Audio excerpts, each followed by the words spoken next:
Hi hello welcome back to Veena creativity. ಇನ್ನೂ ಯಾರೆಲ್ಲ ನನ್ನ ಚಾನಲ್ನ ಸಬ್ಸ್ಕ್ರೈಬ್ ಮಾಡ್ಕೊಂಡಿಲ್ಲ ಪ್ಲೀಸ್ ಸಬ್ಸ್ಕ್ರೈಬ್ ಮಾಡ್ಕೊಳ್ಳಿ. ಇವತ್ತು ಮೆಂತ್ಯ ಕಡುಬು ಮಾಡೋದು ಹೇಗಂತ ನೋಡೋಣ ಬನ್ನಿ. 1/4 kg ಆಗೋಷ್ಟು ಗೋಧಿ ಹಿಟ್ಟು ತೊಗೊಂಡಿದ್ದೀನಿ. 1-2 ಸ್ಪೂನು ಅಚ್ಕಾರದ ಪುಡಿ, ರುಚಿಗೆ ತಕ್ಕಷ್ಟು ಉಪ್ಪು, 1 ಸ್ಪೂನ್ ಆಗೋಷ್ಟು ಎಣ್ಣೆ ಹಾಕಿ ಚೆನ್ನಾಗೆಲ್ಲ ಮಿಕ್ಸ್ ಮಾಡಬೇಕು.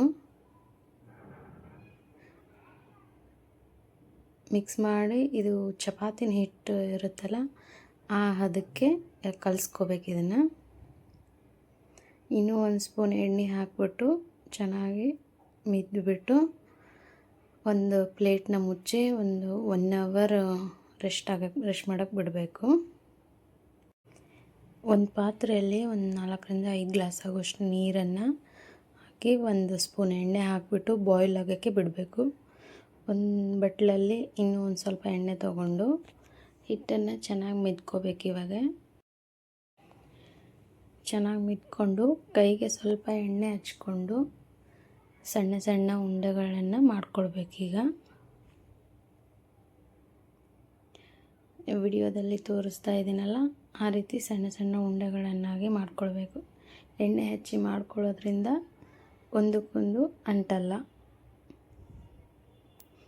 ಸೊ ಈ ರೀತಿ ಇಡೀ ಹಿಟ್ಟನ್ನೆಲ್ಲನೂ ಉಂಡೆಗಳನ್ನಾಗಿ ಮಾಡಬೇಕು.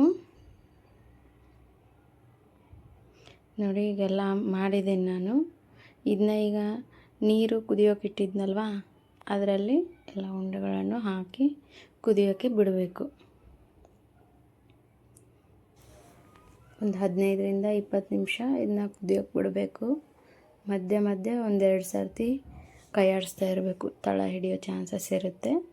ಇದು ಎಲ್ಲ ಬೆಂದ ಮೇಲೆ ಒಂದು ಸ್ವಲ್ಪ ಮುಟ್ಟು ನೋಡಬೇಕು. ಈಗ ರೈಸೆಲ್ಲ ಹೆಂಗೆ ನೋಡ್ತೀವಿ ಅದೇ ರೀತಿ ನೋಡಿಬಿಟ್ಟು ಇದನ್ನ ನೀರೆಲ್ಲ ಬಸ್ಕೋಬೇಕು. ಕುದ್ದಿದೆ ಅಂತಂದಾದ್ಮೇಲೆ ನೀರನ್ನೆಲ್ಲ ಬಸ್ಕೊಂಡು ಒಂದು ಪಾತ್ರೆಯಲ್ಲಿ ಸೈಡಲ್ಲಿ ಎತ್ತಿಟ್ಕೋಬೇಕು.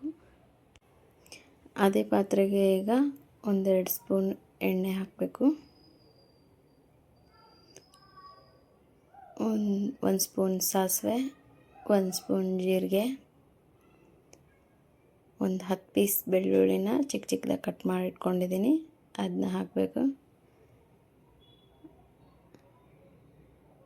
ಸ್ವಲ್ಪ ಬೆಳ್ಳುಳ್ಳಿ ಕೆಂಪಗಾದ್ಮೇಲೆ ಕರಿಬೇವಿನ ಸೊಪ್ಪು ಹಾಕಿ ಹಾಗೆ ಮೆಂತ್ಯ ಸೊಪ್ಪನ್ನ ಕಟ್ ಮಾಡಿ ಇಟ್ಕೊಂಡಿದ್ದೆ, ಒಂದು ಅರ್ಧ ಕಟ್ ಮೆಂತ್ಯ ಸೊಪ್ಪನ್ನ ಅದನ್ನ ಹಾಕಿ ಸ್ವಲ್ಪ ಎಣ್ಣೆಯಲ್ಲಿ ಫ್ರೈ ಮಾಡಬೇಕೀಗ. ಮೆಂತ್ಯ ಸೊಪ್ಪು ಸ್ವಲ್ಪ ಫ್ರೈ ಆಗ್ತಾ ಇದ್ದಾಗೆ ಸ್ವಲ್ಪ ಉಪ್ಪನ್ನು ಹಾಕಿ ಇನ್ನೊಂದು ಸ್ವಲ್ಪ ಫ್ರೈ ಮಾಡ್ಕೊಳ್ಬೇಕು. ಫ್ರೈ ಮಾಡಿಕೊಂಡು ಈಗ ಬೇಯಿಸಿಟ್ಟಿರುವಂಥ ಕಡುಬನ್ನ ಆ್ಯಡ್ ಮಾಡಬೇಕು. ಹಾಕಿ ಸ್ವಲ್ಪ ಮಿಕ್ಸ್ ಮಾಡಿ